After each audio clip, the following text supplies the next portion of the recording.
Hello, dancer darling. Today I want to show you some of my favorite core conditioning moves for pole dancers. These are going to help us advance from the floor up into the air, keep us really strong and healthy, and give us that strong foundation to really excel from.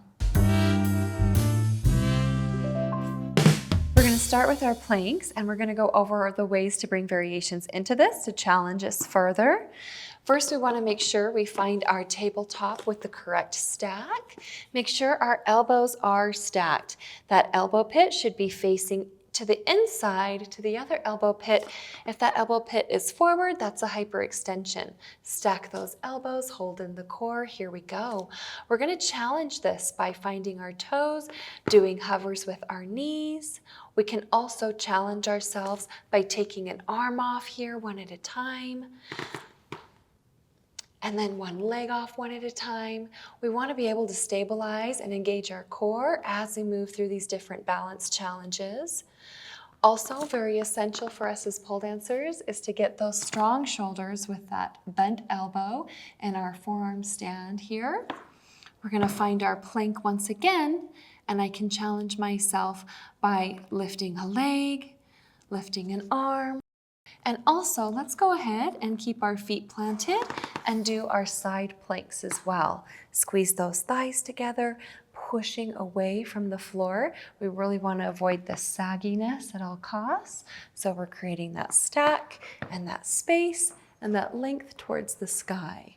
Take your time holding yourself in these positions and making sure we're breathing as we go. That forearm plank is essential for helping us with our half bracket grip as well as getting those shoulders and core really strong. This next one is often overlooked, and it's really important to balance out the body overall to keep our shoulders especially very healthy and strong. With our reverse plank, we're going to practice those fingertips facing our heels, and we want to really think about opening up that chest. We want to avoid the slouchiness and especially hyperextension.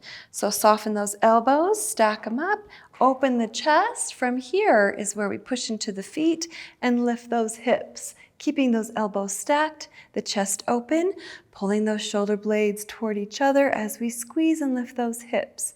Again, I can challenge myself with some different balancing challenges.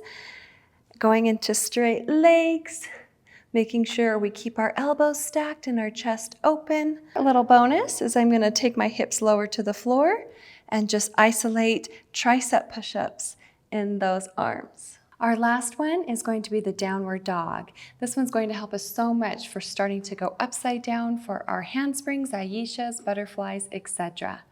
We're going to come into our tabletop first, stacking those elbows, maximum push the chest away from the floor, keep those abdominals held in, walk the feet, keep your knees nice and bent first so that we can drop the head and push the shoulder blades in the ears. I'm pushing my tailbone high to the sky.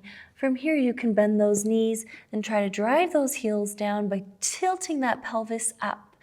Getting really strong in this position, closing out the space between your shoulders and ears is very important. I can try taking one hand in line with my nose and finding a balance. And taking a little more challenge as well, taking one leg up at a time, getting comfortable in that downward split. The biggest piece about that is to understand our alignment and our lift towards the sky, making sure we're breathing while we're up at it. Do these every day to warm up. Do these every day to finish your practice, to bring your body back into balance.